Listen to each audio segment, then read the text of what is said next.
Oi, gente. Em ação inédita, o Facebook e o Instagram excluíram a live do Bolsonaro de suas redes sociais. A live que continha aquela mentira absurda sobre vacina de Covid produzindo AIDS. Uma mentira, enfim, daquelas mentiras absurdas do Bolsonaro que não surpreendem nem um pouco, porque ele mente o tempo todo, mas que causam revolta, indignação absolutamente justificada e que nós vamos falar sobre isso, né? E é uma ação inédita porque antes as redes sociais tinham apenas bloqueado mensagens, não lives dele, né? Mas retiraram do ar nesse domingo a live da última quinta-feira. Na transmissão, o chefe do executivo disse que pessoas que tomaram as 2 doses, aquela mentira absurda, né, estão desenvolvendo AIDS. Autoridades e cientistas do mundo todo vieram a público, né, gente do planeta todo mostrar que isso daí é teoria da conspiração, que isso é mentira e tal. E o Facebook disse o seguinte, que a live do Bolsonaro infringiu a política da empresa em relação à vacina. O Facebook está apoiando o trabalho da comunidade global de saúde pública para manter as pessoas seguras e informadas durante essa crise. Nosso objetivo é garantir que todos tenham acesso a informações precisas, removendo conteúdo prejudicial e apoiando pesquisadores com saúde com dados e ferramentas. Diz a mensagem da página na companhia, né? E é aquela coisa, né? Se as autoridades brasileiras estão lentas para lidar com o vírus Bolsonaro, porque Bolsonaro é um tipo de vírus também, né? Não é um vírus biológico, mas é um vírus político, é o vírus do negacionismo científico, é o vírus da desinformação. Ele é esse vírus. E já que as autoridades brasileiras estão sendo lentas, pelo menos algumas pessoas nas redes sociais, talvez protegendo seus próprios interesses. E, vamos lembrar, esse pessoal de redes sociais, eles acumulam muito poder e podem se tornar no futuro perigosos e merecer críticas também. Então, o fato da gente estar elogiando esse episódio específico, porque eles estão atuando com correção, não significa um elogio ou uma carta branca para esse pessoal de redes sociais que muitas vezes pode atuar de forma meio complicada, não é? Ambas as redes sociais têm como política a responsabilidade de publicamente, né, reduzir a disseminação de notícias falsas. Lembrando que o Facebook tem sido um dos espaços que foi, né, na política americana, o maior disseminador de notícias falsas foi pelo Facebook, né? E aqui no Brasil eu não preciso nem falar do que é que o WhatsApp dissemina, né? E o que é que as pessoas estão disseminando pelo WhatsApp, né?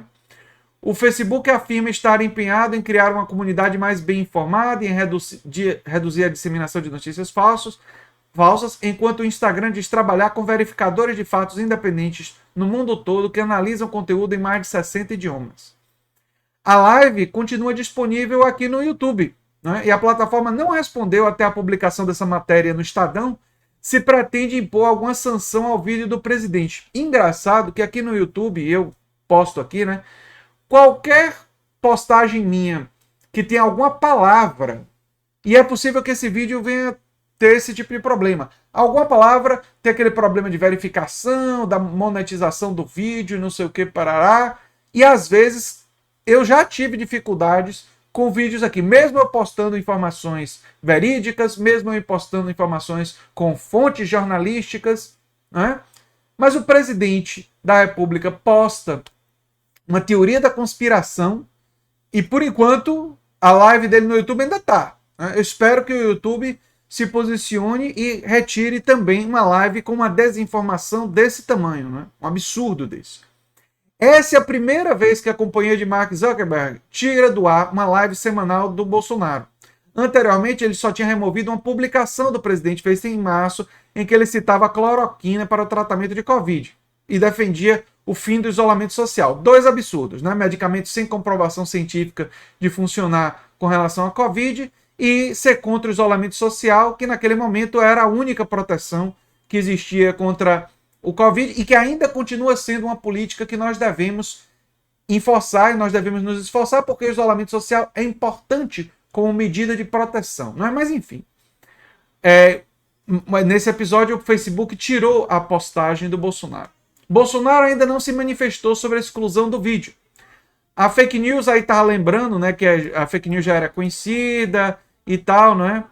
Como mostrou o Estadão, a propagação da mentira no momento em que o Brasil atinge mais da metade da sua população com a vacinação completa gerou revolta e críticas entre cientistas e políticos no mundo todo, né? Por meio de nota, a brasileira de infectologia afirmou que não se conhece nenhuma relação entre qualquer vacina contra a Covid e o desenvolvimento da síndrome de imunodeficiência adquirida e repudiou toda e qualquer notícia falsa que circule e faça menção a essa associação inexistente. Obviamente, né? O comitê da SBI também reforçou que as pessoas que vivem com AIDS devem ser completamente vacinadas para a doença e destacou que a dose de reforço é indicada para quem recebeu a segunda dose há mais de 28 dias. A assessoria da Presidência da República foi procurada por e-mail para comentar o episódio, mas não se manifestou até a publicação dessa matéria. O espaço segue aberto. Olha, o meu posicionamento é muito claro. É óbvio que o Facebook e o Instagram agiram corretamente. Óbvio. Mas também nós temos que nos lembrar que essas redes sociais, que se nesses episódios estão agindo corretamente, guardam muito poder. E é importante que exista uma regulação das autoridades, das instituições do país, para evitar que esse pessoal das redes sociais sejam os novos fazedores de reis, não é?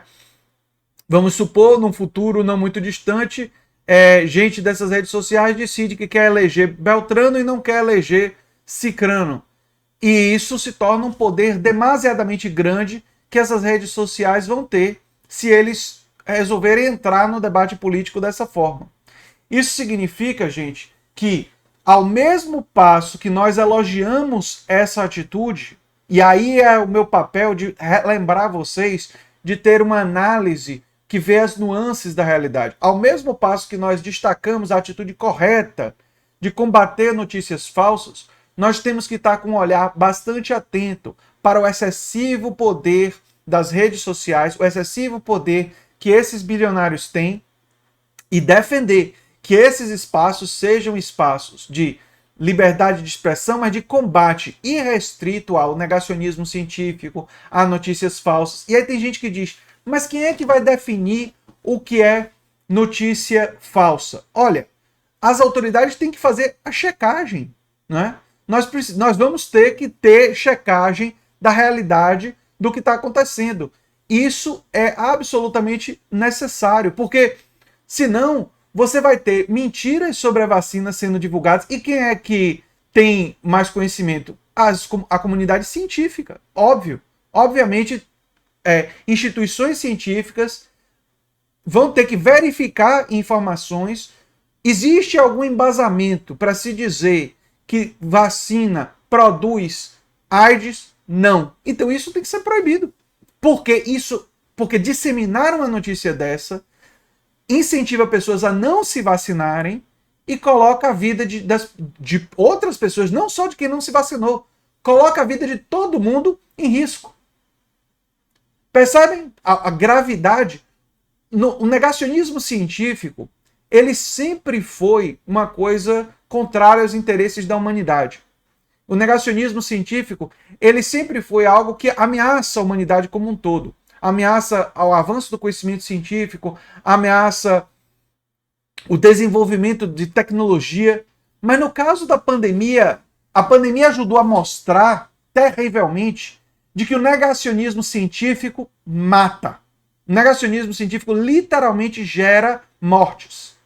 E o negacionismo científico produz situações que ameaçam a vida da comunidade, ameaçam a vida dos indivíduos e ameaçam a vida da coletividade. E, portanto, o negacionismo científico tem que ser combatido irrestritamente. Mas também tem que se ter o cuidado para a concentração de poder nessas redes sociais não produzir uma influência demasiada dos donos dessas redes sobre a dimensão política. Então, ao mesmo passo que eu estou feliz por essas redes terem excluído a live de Bolsonaro e elogio eles nesse caso em particular, eu fico preocupado com o futuro de uma sociedade em que bilionários e magnatas, donos de redes sociais, têm o poder que eles têm. E isso significa que é necessário que a democracia avance para impedir que excessos dessas redes possam acontecer no futuro em favor de determinados grupos políticos. Ter um olhar atento a isso é muito importante para o futuro da humanidade e eu diria até para o futuro da democracia. Se é que nós vamos construir uma democracia mais profunda ou se vamos ficar cada vez mais sob o jugo de oligarcas, né? E é essa reflexão que eu queria trazer para vocês nesse vídeo. Eu sou André Teixeira Jacobina, o canal é a Nova Máquina do Tempo e a gente se vê em breve em outro vídeo. Tchau, tchau, gente.